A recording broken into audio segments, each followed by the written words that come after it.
Hey folks, it's the Red, and welcome back once again to the Crash Bandicoot Warp No Damage run. We are now going to tackle the last of the secret levels in the game, and once again we have to get to it through unconventional means. We are currently on the gem route on level 11 Dynamite, and well, you'll never guess how we're going to be accessing this one. Once again, just outrun the Triceratops, and count out the pterodactyls. One, and jump into the claws of the second one. Now, normally this would kill you, but not this time! And by doing that, we have landed our way into level 32, Eggipus Rex. Like, seriously, was that cryptic enough for you? I mean, who would think to jump into the claws of an enemy that would otherwise kill you to get to a secret level? Oh, but that's neither here nor there. This is a level dedicated entirely to Baby T. You get to ride it throughout the entire level, assuming you can hang on to it, of course. And this level is chock full of Wampa fruit. Tons and tons of Wampa fruit. This is probably the level that has the most Wampa in the game. Strangely absent from this level, though, are boxes. There is not a single box to be found anywhere in this level, which I find a little odd, so that basically means that you don't have a box completion gem that you need to worry about for this stage.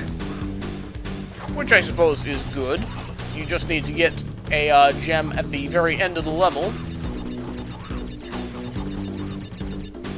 As for the stage itself, it's mainly just a bunch of basic platforming with a baby dinosaur. And what a jump this baby dinosaur has, huh?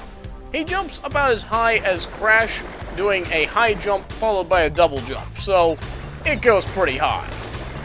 He can also bounce quite high too, which you need to get to that one-up up there.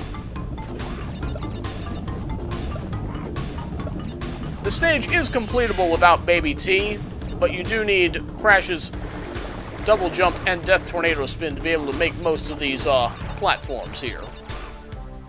And you need a really big jump right here. You pretty much need the height of the most of Baby T's jumping ability to make that one there. Probably the toughest jump in this level. Yeah, the level itself isn't terribly long either, so nothing too demanding, I don't think. Really, I don't think this is too fitting for a level 32. And there's our gem, and the end of the level. Thanks, Baby T! Thanks for a final hurrah to the platforming of the game.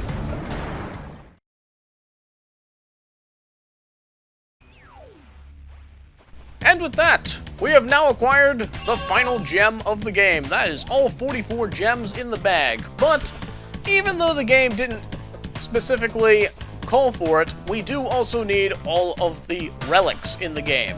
So, I will see you in a minute after I've collected the last one, and we will continue matters right now, after we have a look at a few outtakes for Eggipus Rex. See you in a minute. And yes, it's a Triceratops. You can use the Crash deck. Don't be dumb like me. Coming quite handy. I mean, look at this jump height. He jumps as high as Crash's high jump, followed by a double jump. And he falls really skillfully. So there are some extra little things that happen once you have completed the game for, well, 104%. That is, you have all the crystals, all the gems, and all the relics. A certain somebody likes to make an appearance in a couple of stages. You can kind of see him off to the side there. That right over there is fake Crash. He looks just like Crash, except he has big bushy eyebrows and big buck teeth. And he dances like a goofball. You can kind of see the resemblance there. But there's a better view of him in another level. Here at Makin' Waves, level 5 of the game, we can actually see him much more clearly on this little island off to the side. Boy, those are some big pointing eyebrows if ever I've seen some. Look at him go. So yeah, that's fake Crash, everyone.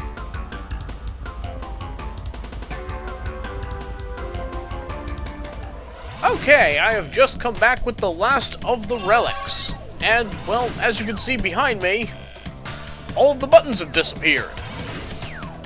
Well, that could only mean one thing. But as we head on upstairs,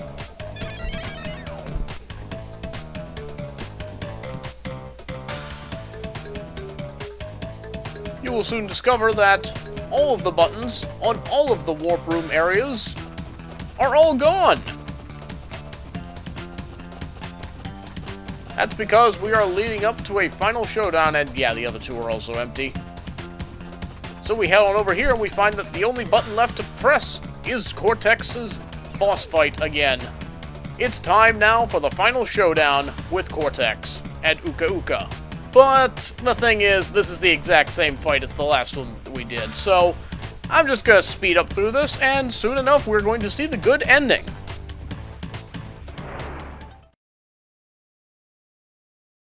Yes, it is true. The Bandicoot has brought all of the crystals and all of the gems to me. Ultimate power is mine. The world as we know it is about to end.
It cannot be!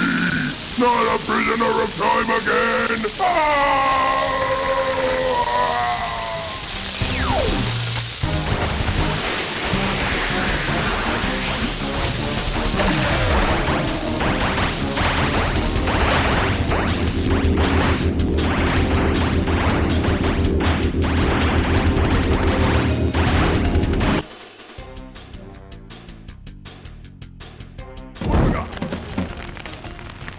The time twister machine could not hold itself together. We were lucky to escape.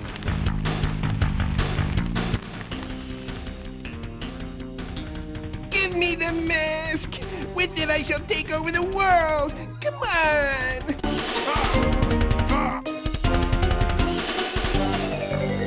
It is difficult to say what has happened to our enemies, but I doubt we will see them for a long time.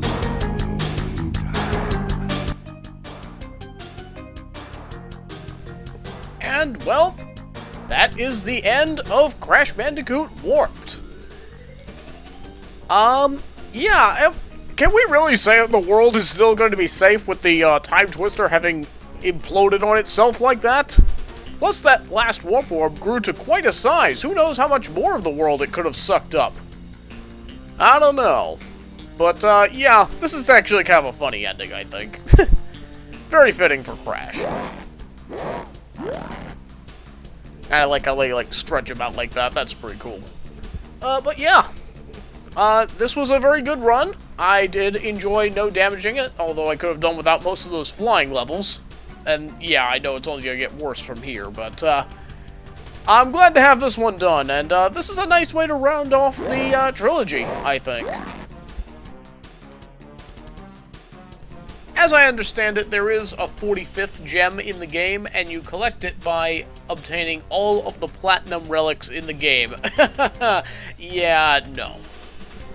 44 gems, as far as I'm concerned, are what's in this game, and that's what I'm going to be settling with. We've got our good ending, we've got our no damage, that's good enough for me.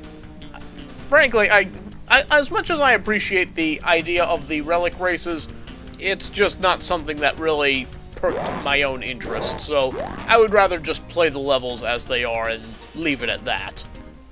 But yeah, this is it. This is the last of the platformers that will be on the PS1 and the last platformer made by Naughty Dog. Things are going to be very different for the series moving forward, let me tell you. I think everything I've wanted to say about Crash Warped I've already pretty much said in my Crash series review. I feel like this is a really good game, brought down slightly only by the sheer number of vehicles that you wind up using throughout the course of the game, which is why I give Crash 2 the edge, as far as which one I like best, but definitely liked Warped. If you enjoy the Crash Bandicoot series in general, well, you can't do much better than this game, so I definitely recommend picking it up. And if you want to see my full views on the game, then be sure to check out my Crash series review on this game. I'll have a link to it at the end of this video.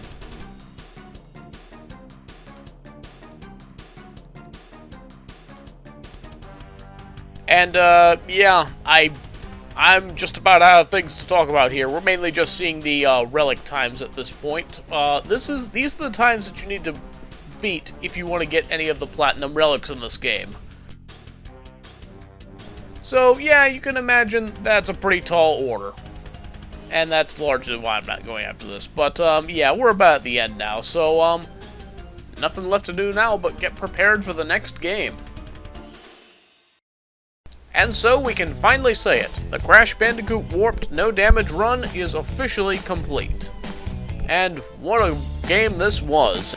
Yeah, we're going to be taking a little bit of a break from the Crash games, so that I can take some time to play through a few other games. But not to worry, we will be coming right back later this year, and we will begin the Crash Bandicoot Wrath of Cortex No Damage run. There's going to be a few levels in that I'm sure are going to be quite a thing, but if you have a hankering for some more Crash, check out one of the links off to the side. And until next time, this is the Red, see you next game.